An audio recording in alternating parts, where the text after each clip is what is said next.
Hey everybody, welcome to Daily Zohar. So we're going to be discussing today on this portion, pretty much the law of attraction, of how our positive actions bring about positive results, and on the counter side, how our negative actions bring about negative results.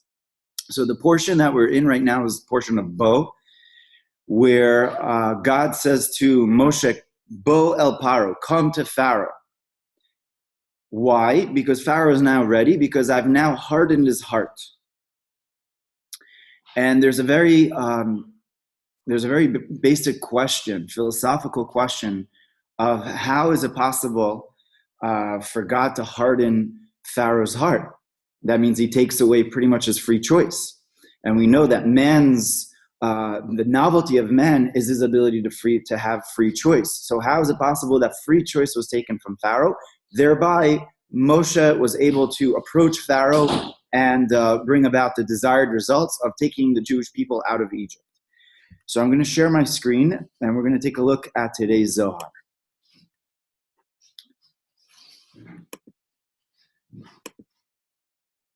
Vayomer Hashem Moshe bo el Paro ki ani echbadeti et libo.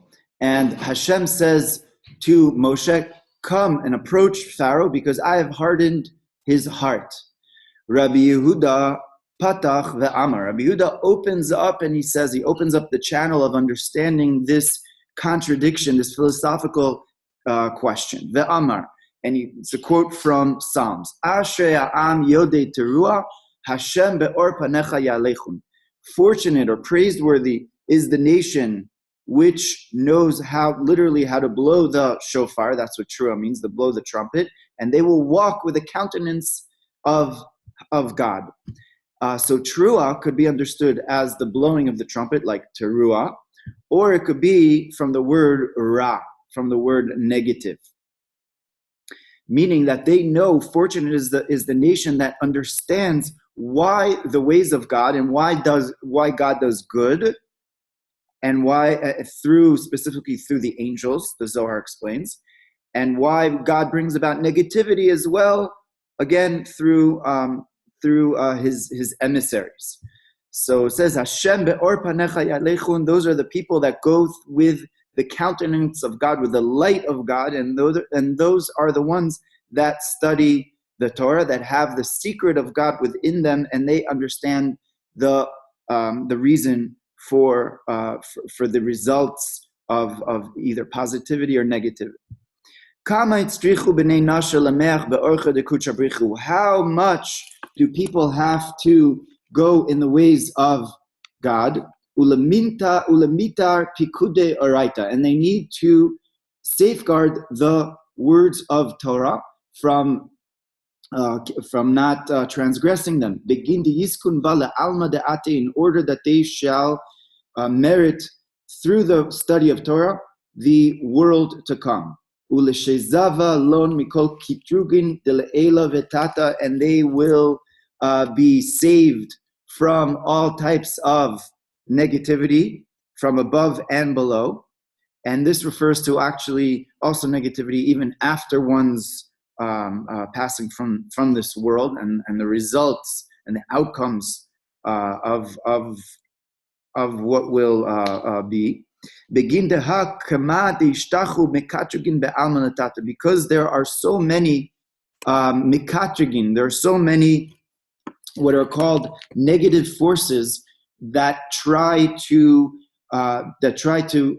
really bring down the person in their ways in this world. So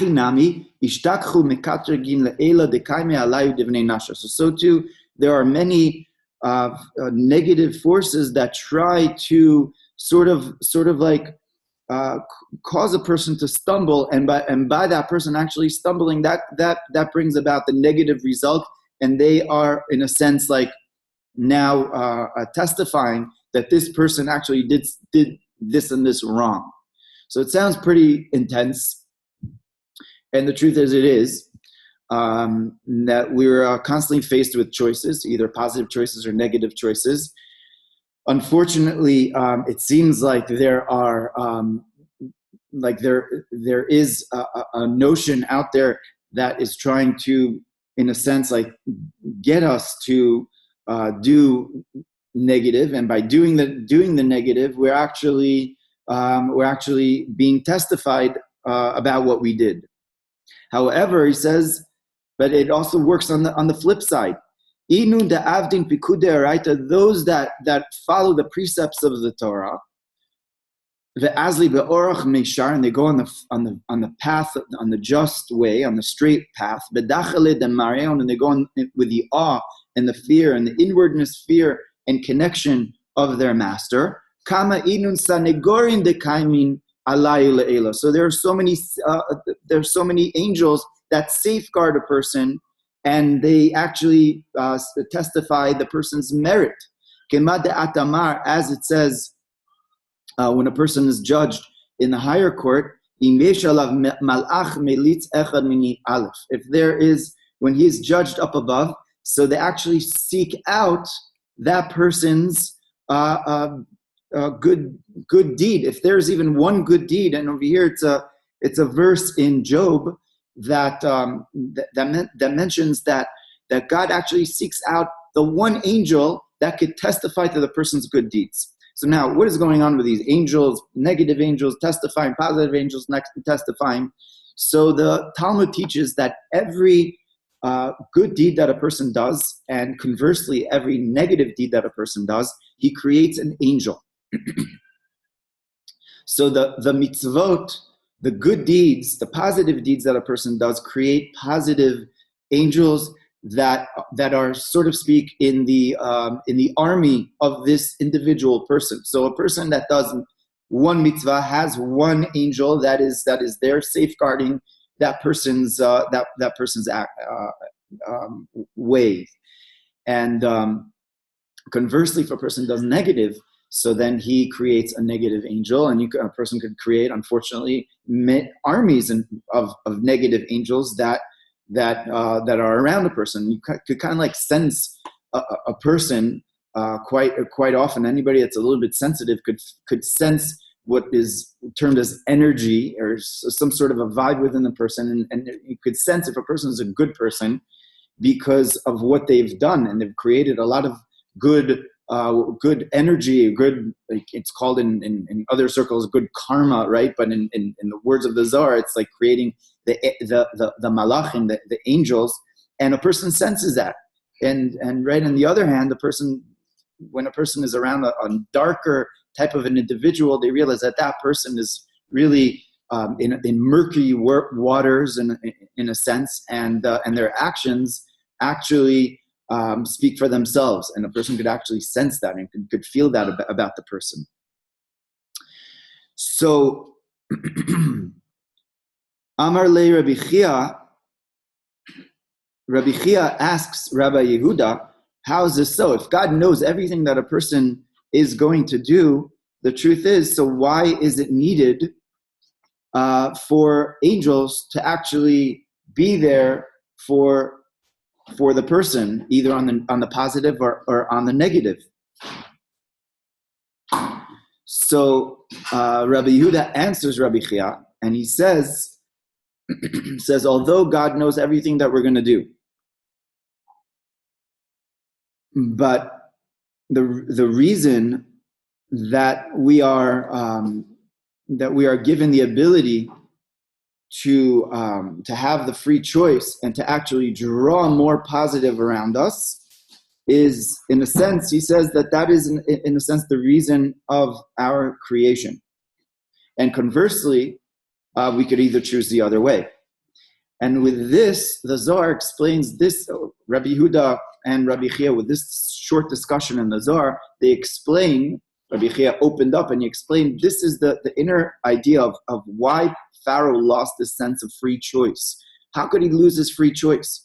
And the answer is that his free choice was lost on his own. He caused his free choice to become lost. By his own actions, he created almost like a negative wall of angels, in a sense, around him that blocked his own heart from actually making those proactively positive choices. So we see that that the power is in our hands, that through our positive deeds, positive thinking, positive action, positive language, we draw about those positive angels, and we create more choice for ourselves. We're able to actually expand our realm of free choice and grow spiritually. And then on the other hand, conversely, God forbid, a person's actions, a person's free choice could be limited by their own actions. So may we make the right choices, and create those positive angels around us, and those angels should be created not just by us, but we want them to be created by everybody that we know, and by the creation of more and more of those angels, we actually perpetuate goodness in the world and kindness in the world, and bring about a day that we will all come out of our personal Egypt, and the day that of the coming of Mashiach, day that knowledge fills the entire world. Have a good day, everybody.